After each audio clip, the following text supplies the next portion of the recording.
Hello friends, welcome back to another lecture, and in this lecture we are going to study geomorphic processes. ठीक है, ये geography का 5th chapter है. We will continue with this, right. So geomorphic processes क्या होती हैं, उनकी जो उनके पीछे जो डिराइविंग फोर्सेस होती हैं उनको पहले समझते हैं. ठीक है. So there are two types of forces, exogenic and endogenic. देखिए नाम से ही पता चल रहा है, एक्सोजेनिक मतलब एक्सटर्नल, एंडोजेनिक मतलब इंटरनल. तो एक्सोजेनिक जो फोर्सेस होती हैं वो इंटरनल फोर्सेस होती हैं. ठीक है. और उनकी वजह से जो वियरिंग डाउन फोर्सेस भी बोलते हैं इनको. क्यों? क्योंकि ये डिग्रेडेशन करती हैं. ठीक है. Degradation of relief, elevation and filling up of basins, depressions on earth's surface. Alright. तो ये काम होता है एक्सोजेनिक फोर्सेस का. नाउ एंडोजेनिक फोर्सेस, ये इंटरनल फोर्सेस होती हैं. कंटिन्यूसली एलिवेट और build up parts of earth surface. ये कंटिन्यूसली एलिवेट करती हैं और बनाती हैं, ठीक है, पार्ट्स को अर्थ सरफेस पे. Endogenic forces are mainly land building. ये बहुत इंपॉर्टेंट फैक्ट है, ये make sure you remember this. जो एंडोजेनिक फोर्सेस होती हैं, जो इंटरनल जो फोर्सेस होती हैं, वो मेनली लैंड बिल्डिंग फोर्सेस होती हैं. वो कुछ ना कुछ बिल्ड करती हैं. While on the other hand, exogenic forces are mainly land wearing forces. Okay, तो ये wear and tear में काम आती हैं. कैसे काम आती हैं? We are going to study in this chapter. Now, geomorphic processes. Now हम geomorphic processes को की जो deriving forces होती हैं उनके बारे में हम study कर चुके हैं. एक्सोजेनिक एंड एंडोजेनिक फोर्सेस, इन दोनों फोर्सेस की वजह से ही जियोमॉर्फिक प्रोसेसेस जो है comes into play, right? The endogenic and exogenic forces causing physical stresses and chemical actions on earth material and bringing about changes in the configuration of the surface of the earth, right? तो endogenic and exogenic forces से जो physical stress पड़ रहा है, chemical actions जो हो रही हैं अर्थ मटेरियल पे, ठीक है, and bringing about changes in the configuration of the surface of the earth. तो सरफेस, अर्थ के सरफेस की कन्फिग्रेशन में जो चेंजेस आ रहे हैं इन दोनों फोर्सेस की वजह से, एक्सोजेनिक एंड एंडोजेनिक फोर्सेस, इस पूरी प्रोसेस को जियोमॉर्फिक प्रोसेस बोलते हैं, right. Any exogenic element of nature capable of acquiring and transporting earth material can be called a geomorphic agent, right.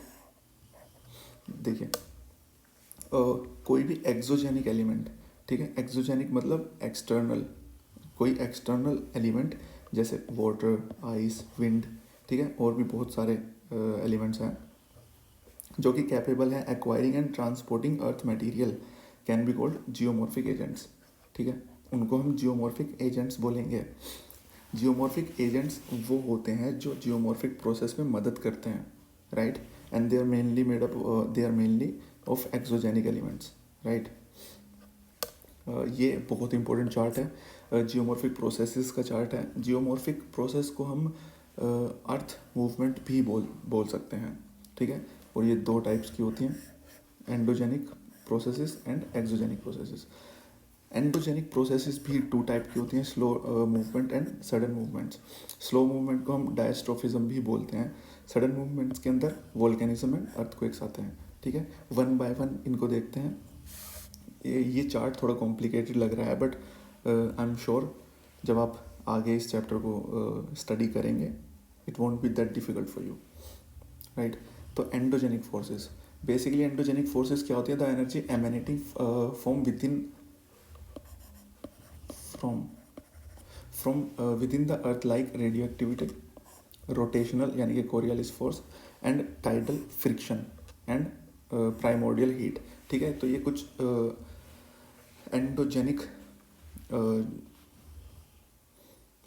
Endogenic forces you can say. ठीक है, यहाँ पे हमने अभी स्टडी की एक्सोजेनिक एलिमेंट्स, तो ये एंडोजेनिक एलिमेंट्स हैं. जैसे रेडियो एक्टिविटी, रोटेशनल फोर्स यानी कि कोरियलिस फोर्स जो अर्थ के रोटेशन की वजह से डेवलप होती है, tidal friction and primordial heat. तो ये एंडोजेनिक फोर्सेस हैं जिनकी वजह से एंडोजेनिक प्रोसेसेस काम में आती हैं, राइट. तो डायट्रोफिज्म यानी कि स्लो मूवमेंट को बोलते हैं डायट्रोफिज्म, स्लो मूवमेंट्स. ठीक है, तो slow movement process that move, elevate और build up portions of earth's crust. ठीक है। डायस्ट्रोफिज्म के अंदर वो सारी प्रोसेसेस आती हैं जिनकी वजह से एलिवेट होती है अर्थ क्रस्ट, बिल्डअप होता है अर्थ क्रस्ट और मूव होता है, राइट। तो ये दो टाइप की होती हैं, हमने अभी देखा, एपियोरोजेनिक एंड ओरोजेनिक, ठीक है। तो ओरोजेनिक प्रोसेसेस के अंदर वो माउंटेन जो बिल्डिंग है वो प्रोसेसेस आती हैं ओरोजेनिक प्रोसेसेस के अंदर, ठीक है। माउंटेन बिल्डिंग ये भी दो टाइप की होती हैं, अपवर्ड एंड डाउनवर्ड, बट इतने डेप्थ में बिल्कुल भी जाने की ज़रूरत नहीं है आपको। एपियोरोजेनिक प्रोसेसेस वो होती हैं अपलिफ्टिंग और warping of large part of earth crust, यानी कि कॉन्टिनेंटल बिल्डिंग प्रोसेस, ठीक है। तो दो प्रोसेस हो गई, ओरोजेनिक एंड एपियोरोजेनिक। ओरोजेनिक के अंदर माउंटेन बिल्डिंग और इसके अंदर कॉन्टिनेंटल बिल्डिंग प्रोसेस, ठीक है। तो ये दोनों डायट्रोफिज्म का पार्ट होते हैं। देन सडन मूवमेंट के अंदर आते हैं वोल्केनिज्म एंड अर्थक्वेक। ये सॉरी ये अर्थक्वेक जो है डायट्रोफिज्म का पार्ट नहीं है, ये सडन मूवमेंट के अंदर आएगा, ठीक है। सडन मूवमेंट के अंदर अर्थक्वेक आएगा एंड वोल्केनिज्म आएगा। All this process causes PVT changes which in turn induce metamorphism of rocks, right। Volcanism भी सडन मूवमेंट के अंदर आएगा। मूवमेंट ऑफ मोल्टन रॉक यानी कि मैग्मा, जब वो अर्थ सरफेस की तरफ मूव करे, and also formation of many intrusive and extrusive volcanic landforms. ये हम ऑलरेडी स्टडी कर चुके हैं लास्ट लेक्चर में, ठीक है। Intrusive and extrusive volcanic landforms क्या होते हैं। इंट्रूसिव अगर जब मैग्मा अगर ये अगर अर्थ क्रस्ट की 3D फिगर है अगर ये, तो या अगर मैग्मा यहाँ से रिलीज़ हो रहा है और वो अगर अर्थ के सरफेस पे आने से पहले ही वो जो है सूख जाए, जम जाए वहाँ पे, तो जो लैंड फॉर्म होगा वो उसे बोलेंगे इंट्रूसिव। और अगर बाहर आ जाए वो अर्थ सरफेस पे आके जो है जमा हो जाए तो उसको बोलेंगे एक्सट्रूसिव वोल्केनिक लैंडफॉर्म्स, ठीक है। तो ये बेसिकली एंडोजेनिक प्रोसेसेस थी। इतना ज़्यादा डीप में जाने की ज़रूरत नहीं है कि इसके बाद अपवर्ड डाउनवर्ड के बारे में भी आप स्टडी कर रहे हैं, ठीक है। तो इतना ज़्यादा डीप में बिल्कुल भी नहीं जाना है हमें। Now exogenic processes. Exogenic processes मतलब इन्हें 3 टाइप्स में हम डिवाइड कर सकते हैं, weathering, mass movement, erosion and transportation, ठीक है। तो इनकी कुछ ड्राइविंग फोर्सेस भी होती हैं जो हमने अभी पिछले एंडोजेनिक प्रोसेसेस में भी पढ़ा, जैसे रेडियो एक्टिविटी, rotational force, tidal friction, primordial heat, right. तो इनके पीछे ड्राइविंग फोर्स क्या होती है। देखिए, वेदरिंग के पीछे की ड्राइविंग फोर्स है gravitational force, molecular force, stresses, chemical actions. Mass movement के पीछे की जो ड्राइविंग फोर्स है, या you can say driving energy, वो है ग्रेविटेशनल फोर्स। इरोजन ट्रांसपोर्टेशन के पीछे काइनेटिक एनर्जी, ठीक है। ये सब कुछ आपको क्लियर हो जाएगा, बहुत ही ईजी है, ठीक है। तो exogenic processes, all the exogenic geomorphic processes are covered under a general term denudation, ठीक है। तो यहाँ पे हम डेन्यूडेशन भी लिख सकते हैं। तो ये सारे डेन्यूडेशन का ही पार्ट्स हैं, weathering, mass movement and erosion, transportation, ठीक है। डेन्यूड का मतलब, बेसिक मतलब क्या होता है, इसका बेसिक मतलब होता है टू स्ट्रिप ऑफ, ठीक है, और टू अनकवर, यानी कि जो क्रस्ट के ऊपर की जो परत है उसे हटा देना धीरे धीरे, ठीक है, उसे अनकवर करना, स्ट्रिप ऑफ करना, ठीक है। इसके अंदर के जो पार्ट्स हैं, now we will study them. जैसे वेदरिंग फर्स्ट आता है, mechanical disintegration and chemical decomposition of rocks through the action of various elements of weather and climate. देखिए, वेदरिंग के अंदर क्या होता है, जो यू कैन से जो रॉक्स होती हैं, ठीक है, उनका मैकेनिकल डिसइंटीग्रेशन करना या केमिकल डिकम्पोजिशन करना, यानी कि रॉक्स को या तो हिस्सों में तोड़ देना, ठीक है, स्ट्रिप ऑफ करना, ठीक है, किन किन कारणों की वजह से, various elements of weather and climate, ठीक है। तो वेदर और क्लाइमेट के वेरियस एलिमेंट्स के थ्रू किसी रॉक को मैकेनिकली डिसइंटीग्रेट करना या केमिकली डिकम्पोज करना, इसको हम वेदरिंग बोलते हैं, ठीक है। वेरी लिटिल और no motion is take place इस, देखिए, इसके अंदर कोई मोशन काम में नहीं आता है। मोशन की अगर हम बात करेंगे तो वो ट्रांसपोर्टेशन में आएगा, मास मूवमेंट में आएगा, लेकिन वेदरिंग जो है इन सितु प्रोसेस है, यानी कि ऑन साइट प्रोसेस है। अब एक रॉक यहाँ पे है, ठीक है, अब विंड आ रही है, विंड की वजह से इसका वेदरिंग प्रोसेस चालू है। तो ये जो रॉक है इसके अंदर कोई मूवमेंट नहीं है, ये ऑन साइट प्रोसेस है, ठीक है। तो ये आपको ध्यान रखना है कि वेदरिंग एक ऑन साइट प्रोसेस है, यानी कि इन सितु प्रोसेस है। नाउ केमिकल वेदरिंग, वेदरिंग के कुछ टाइप्स होते हैं, मतलब जिस तरीके का जो है एलिमेंट यूज़ हुआ है वेदरिंग की प्रोसेस में, उसी के नाम पे वेदरिंग का नाम है। जैसे केमिकल, अगर कोई केमिकल एलिमेंट यूज़ हुआ है तो केमिकल वेदरिंग बोलेंगे, फिजिकल एलिमेंट यूज़ हुआ तो फिजिकल वेदरिंग बोलेंगे, बायोलॉजिकल एक्टिविटी की वजह से वेदरिंग हुई है तो बायोलॉजिकल एक्टिविटी एंड वेदरिंग बोलेंगे उसको, राइट। नाम से ही आप you can understand. Now a group of weathering processes which uses solution, carbonation, hydration, oxidation and reduction act on the rock to decompose, to dissolve or reduce them to a fine elastic state through chemical reaction by oxygen, surface and or soil water and other acids. एक rock को जब chemical elements के through आप decompose करते हैं या फिर उन्हें रिड्यूस करते हैं to a fine elastic state, यानी कि छोटे छोटे पार्ट्स में जब केमिकल एलिमेंट्स के थ्रू आप उस रॉक को तोड़ देते हैं, उसकी वेदरिंग करते हैं, तो उस केस में उस प्रोसेस को हम केमिकल वेदरिंग बोलते हैं, ठीक है। Water and air along with heat must be present to speed up the reaction, right. तो ये केमिकल वेदरिंग है। आई एम श्योर बहुत ईजी है, बस आपको केमिकल वेदरिंग के का नाम सुनते ही बस ये याद आ जाना चाहिए कि केमिकल एलिमेंट्स के थ्रू किसी रॉक की अगर वेदरिंग होती है तो उसको केमिकल वेदरिंग बोलते हैं, right. Easy I am sure. Now physical weathering, it depends on some applied forces, gravitational forces such as overburden pressure, load, shearing stress, expansion due to temperature changes, crystal growth or animal activities, water pressure controlled by wetting and drying cycles, ठीक है। तो ये सारे जितने भी physical elements हैं इनकी वजह से अगर वेदरिंग होती है तो फिजिकल वेदरिंग बोलते हैं, राइट। नाउ बायोलॉजिकल एक्टिविटी, नाम से ही पता चल रहा है कि बायोलॉजिकल एक्टिविटी के थ्रू अगर वेदरिंग हो रही है, जैसे removal of minerals and ions form the weathering environment and physical changes due to growth और movement of organisms, earthworms, rodents expose the new surface to chemical attacks. Human beings की वजह से भी जो है वेदरिंग होती है, जैसे ploughing, cultivating soil, plant roots, mechanical break earth material apart, ठीक है। जो प्लांट की जो रूट्स होती हैं वो भी मैकेनिकली ब्रेक करती हैं अर्थ की मटेरियल को और वो उसे वल्नरेबल बनाती है वेदरिंग के लिए, राइट। तो ये सारे बायोलॉजिकल एक्टिविटीज़ हैं जो वेदरिंग में हेल्प करती हैं, ओके। तो ये एक्सोजेनिक प्रोसेसेस का पार्ट था वेदरिंग, और ये 3 तरीके की वेदरिंग थी, chemical weathering, physical weathering, biological activity and weathering, right. अब इसके सिग्निफिकेंस क्या है, ठीक है। अब होती है तो इसका कुछ सिग्निफिकेंस भी होगा ना, तो उसके बारे में we are going to study. It responsible for breaking down the rocks into smaller fragments and preparing the way for formation of not only regolith and soils but also erosion and mass movement.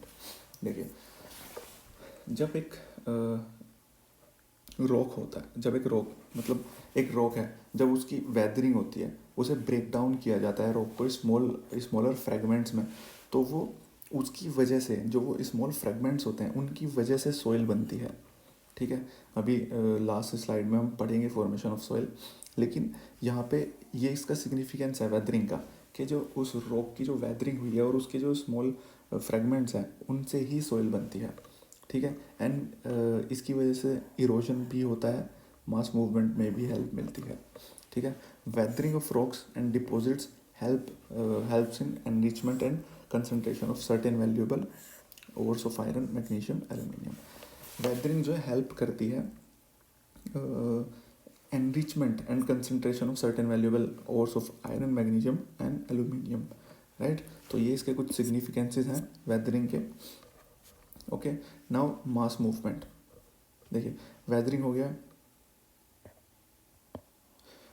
गया, now we will study mass movement and then erosion, transportation, ठीक है। और driving force mass movement का gravitational force, okay.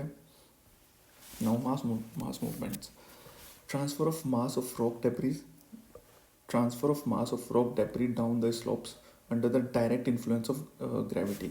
अगर कोई एक mass of rock है, rock debris का मतलब होता है कुछ पीसेस यू कैन से, ठीक है, down the slope under the direct influence of gravity. अगर ग्रेविटी के इन्फ्लुएंस में एक बड़ा जो मास ऑफ रॉक है वो नीचे गिर जाता है तो उसे मास मूवमेंट बोलते हैं, ठीक है. Weathering is not a pre requisite for mass movement तो इट एड्स इट, ठीक है. तो वेदरिंग ज़रूरी नहीं है, मास मूवमेंट में वेदरिंग का कोई रोल नहीं है, ठीक है. ऐसा ज़रूरी नहीं है कि मास मूवमेंट हुआ है तो वेदरिंग भी हुई होगी, नहीं ऐसा नहीं है. लेकिन हाँ, मास मूवमेंट को इट एड्स इट, ठीक है, उसमें हेल्प ज़रूर करता है, right. Aided by gravity and no geomorphic agents like water, wind, so it do not come under erosion. Erosion के अंदर नहीं आता है क्योंकि it is only aided by gravity and no geomorphic agents, ठीक है. अब इसके कुछ कोजेज होते हैं, जैसे रिमूवल ऑफ सपोर्ट.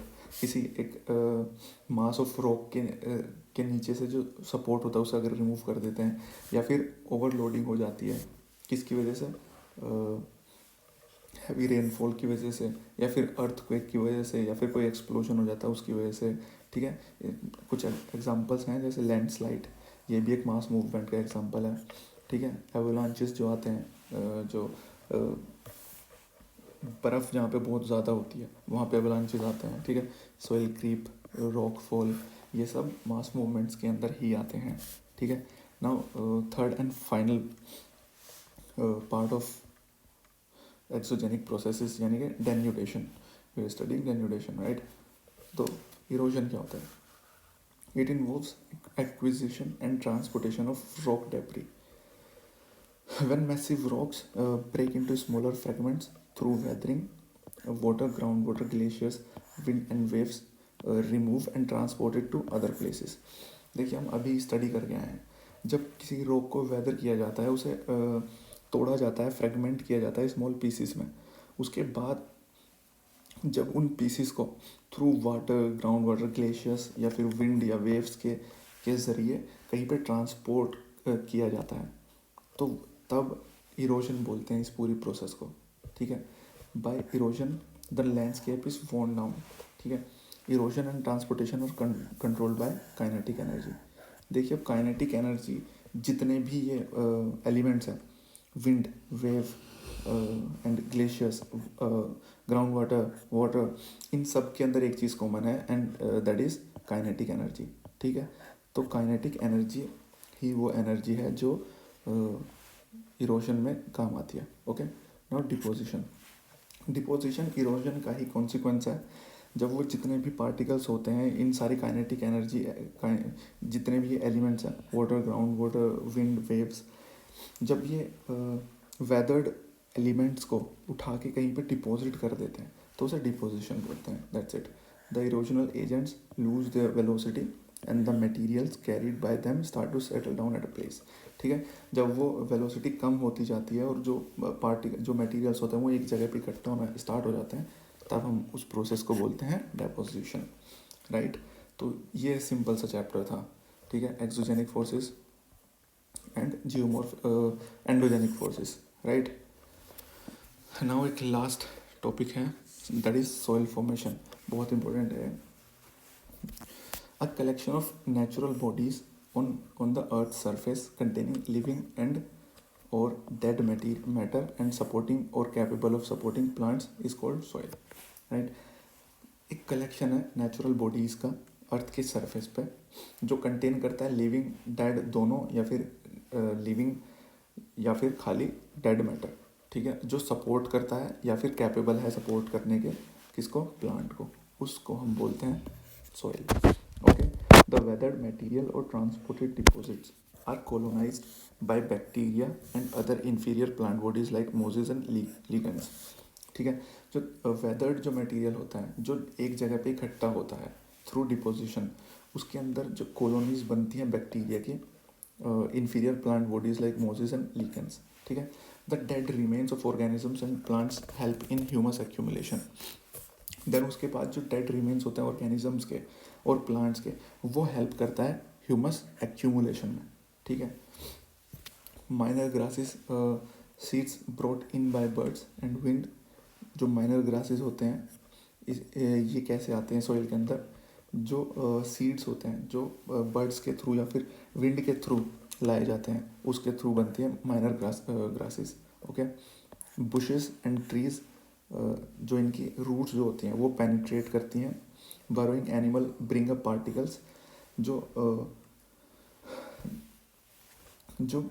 एनिमल्स होते हैं, बरोइंग एनिमल्स, वो ब्रिंग वो ऊपर लेके आते हैं पार्टिकल्स को, ठीक है, और पोरस बनाते हैं, स्पॉन्ज लाइक बनाते हैं सॉइल को, ठीक है। और इसकी वजह से जो कैपेसिटी होल्ड वाटर, जो कैपेसिटी होती है सॉइल की, वाटर को होल्ड करने की जो कैपेसिटी होती है सॉइल की, उसको ये बढ़ाते हैं and permit the passage of air, ठीक है। और इसकी पोरस होने की वजह से जो एयर का पैसेज होता है उसे हेल्प मिलती है, और तब जाके एक मैच्योर सॉइल बनती है, ठीक है। A complex mixture of mineral and organic products, ठीक है।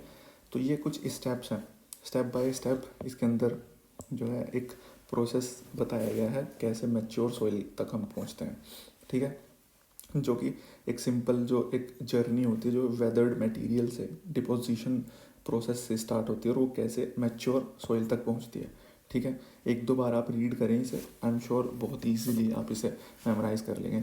और जो फैक्टर्स होते हैं controlling the formation of soil, ये बहुत इंपॉर्टेंट है, इसके ऊपर क्वेश्चन पूछा जा चुका है, ठीक है। पेरेंट मटेरियल क्या है, टोपोग्राफी क्या है, temperature, biological activity and time, इन सब चीज़ों पे डिपेंड करता है फॉर्मेशन ऑफ सॉइल, ठीक है। ये कंट्रोल करते हैं फॉर्मेशन ऑफ सॉइल को, alright. So that was it, guys. If you are liking these lectures, do like them, share them with your friends, and do subscribe to our channel. And guys, if you have any queries related to any of the lectures that I have been uploading on my YouTube channel, you can reach me here on Instagram. All right. Thank you very much for watching it, guys.